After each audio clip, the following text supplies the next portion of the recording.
سلام من الله عليكم أينما كنتم أيها السادة والسيدات. من الفضاء الإثرية أحييكم وأقدم لحضراتكم نشرة أخبار الظهيرة. استهلوا معكم أنا عبد الله محمد علي بالعناوين.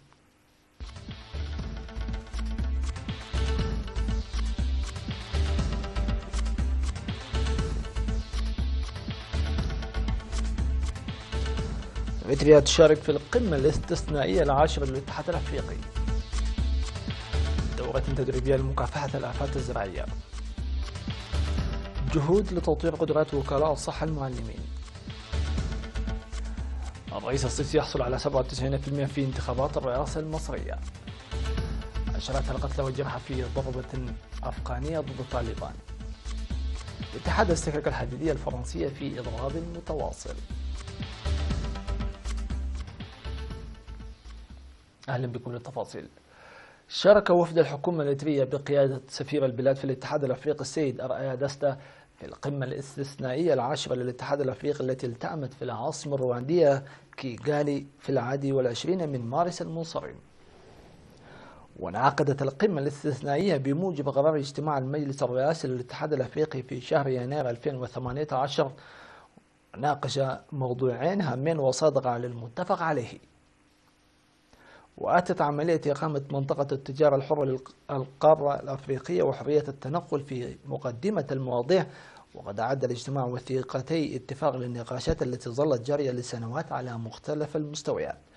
ووقعت الدول على الوثيقتين فيما تم التوصل إلى تفاهم لتوقيع الدول الأخرى التي طالبت بمهلة لدراسة الوثائق بدقة من بينها إثيوبيا في وقت لاحق. كما توصلت الدول الأعضاء في الاتحاد الأفريقي للاتفاق حول موقف أفريقي موحد فيما يتعلق بالمحادثات التي ستجري نهاية العام مع الاتحاد الأوروبي بهدف تجديد وإجراء تعديلات على معاهدة كوتونو التعاونية الموقعة بين الاتحادين والتي ستنتهي في العام 2020. وأصدر المشاركون في الاجتماع توصيات هامة. وألقى وفد إثيوبيا كلمة توضح موقف ورؤية الحكومة الإثيوبية في المواضيع الهامة المذكورة خاصة الأجندة الثنائية. نظمت وزارة الزراعة دورة تدريبية في مدينة مندفرة ل 35 من خبراء وقاية النباتات القادمين من أقاليم الجنوب شمال البحر الأحمر وجنوب البحر الأحمر حول الأنشطة المنسقة لمكافحة الآفات عامة ودودة الحشد الخريفية المترحلة.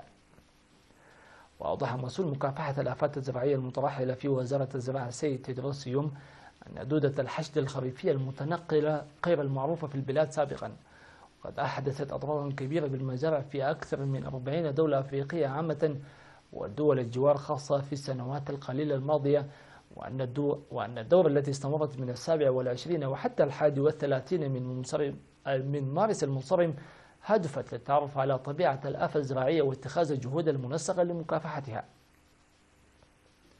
وقال أن دودة الحشد الخريفية المتنقلة أصلها من شمال وجنوب أمريكا وتلحق أضرارا كبيرة بالمجموعات ما لم يتم السيطرة عليها عاجلا. لذلك تقدم السيمينارات والدورات التدريبية للخبراء والمزارعين للمساعدة في مكافحتها. وأوضح حاكم إقليم الجنوب السيد إفريم قبر كروستوس في الكلمة التي ألقاها أن الدورة التدريبية مهمة جدا وآنية، مؤكدا بأن الإدارات تقوم حاليا بالتعاون مع خبراء الزراعة والمزارعين بعمليات استطلاع ومراقبة.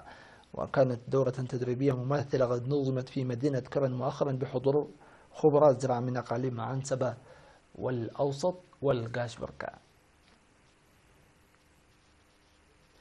يقوم مكتب وزارة التعليم في إقليم شمال البحر الأحمر بجهود بالتعاون مع وزارة الصحة لتطوير قدرات وكلاء الصحة المعلمين في المدارس الواقعة في المناطق النائية وتوفير اللوازم لهم لتقديم الإسعافات الأولية.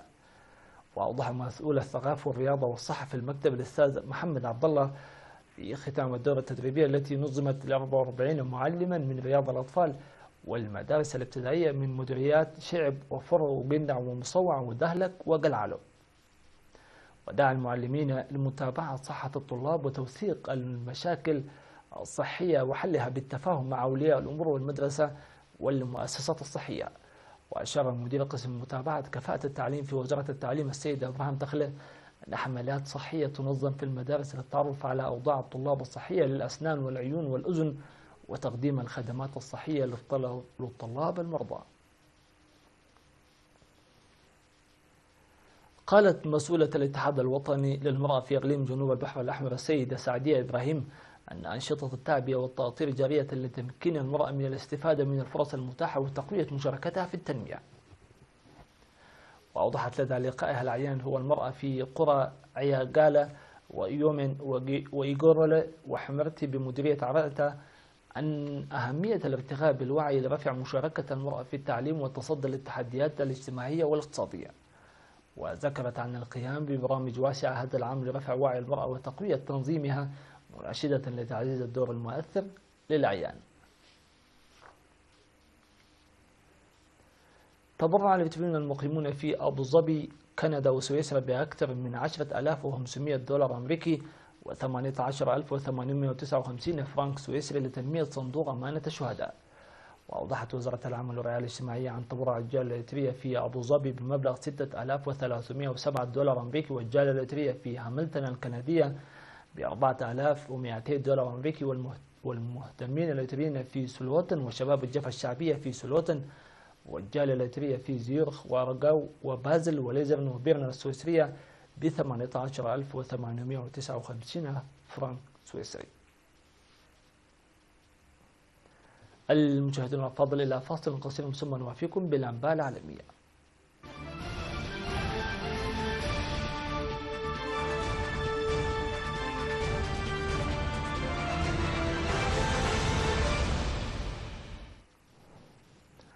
أظهرت النتائج الرسمية فوز الرئيس المصري عبد الفتاح السيسي بفترة ولاية ثانية بحصوله على 97% من أصوات الناخبين، وهي نفس النسبة التي منحته رئاسة مصر قبل 4 سنوات. ويأتي فوز السيسي الكاسح بالانتخابات تأكيدا للنتائج الأولية التي ظهرت بعد انتهاء التصويت مساء الأربعاء الماضي. وقال المستشار لاشين إبراهيم رئيس الهيئة الوطنية للانتخابات أن الانتخابات أجريت وفق على معايير النزاهة والشفافية الدولية. وبلغ معدل الإقبال 41% على الرغم من المساعي الحثيثة لحمل أكبر عدد ممكن من المصريين على التصويت في الانتخابات التي جرت الأسبوع الماضي. وبمجرد إعلان النتيجة خرج الآلاف في عدة محافظات مصرية ولوحوا بالأعلام احتفالا بفوز السيسي. قال مسؤولون أن عشرات القتلى والجرحى بينهم مدنيين وكثيرون سقطوا في ضربة جوية نفذتها قواتنا أفغانية على ما يشتبه بأنه تجمع لممثلين عن حركة طالبان في إقليم قندوز بشمال أفغانستان. وقال مسؤولون بالشرطة الأفغانية أن الضربة وقعت في منطقة جاتشي خارج مدينة قندوز، وأصابت تجمعا لمقاتلين من طالبان كانوا يستعدون لتنفيذ عملية وأدت إلى مقتل 15 وإصابة 10. وقال سكان محليون أن الضربة أصابت مسجدا وأن عدد كبير من المدنيين قتلوا أو أصيبوا. وتخضع منطقة داتشي إلى حد بعيد لسيطرة مقاتلين من طالبان. ويسلط الحادث الضوء على مخاطر تزايد استخدام القوى الجوية في إطار الاستراتيجية الأمريكية الجديدة التي أعلنت العام الماضي بهدف محاولة إجبار طالبان على الجلوس إلى طاولة المفاوضات. تواجه فرنسا أول موجة من إضرابات متواصلة في السكك الحديدية، والتي من المتوقع أن تسبب حالة من الفوضى في اختبار لتصميم الرئيس إيمانويل ماكرون على تحديث الاقتصاد الفرنسي. ودعت الاتحادات العمالية الرئيسية في مجال السكك الحديدية إلى اضرابات تستمر يومين في كل 5 أيام خلال الأشهر الثلاثة المقبلة، احتجاجا على تعديل في الشركة الوطنية الفرنسية للسكك الحديدية قبل فتحها أمام المنافسة مثل ما يشترط قانون الاتحاد الأوروبي. وتتوقع الشركة الفرنسية الوطنية للسكك الحديدية أن يكون ذلك أحد أكبر الإضرابات منذ سنوات، مع إعلان موظف من كل 2 تقريبا أنه سيشارك فيه. ويريد ماكرون تحويل الشركة الوطنية الفرنسية للسكك الحديدية المثقلة بالديون إلى شركة تحقق أرباحا، وتقول الاتحادات أنه يمهد الطريق أمام خاصتها.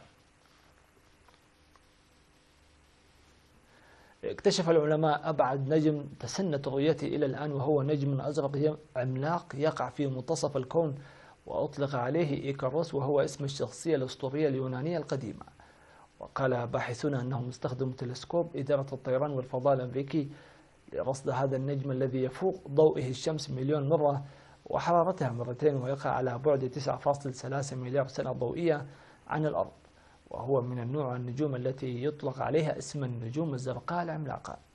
ويقع ويقع هذا النجم في مجرة حلزونية بعيدة ويبعد ما لا يقل عن 100 مرة عن أي نجم تم رصده في السابق. إلى هنا نصل وإياكم إلى ختام هذه النشرة. نشكركم على حسن المتابعة والإصغاء. في أمان الله.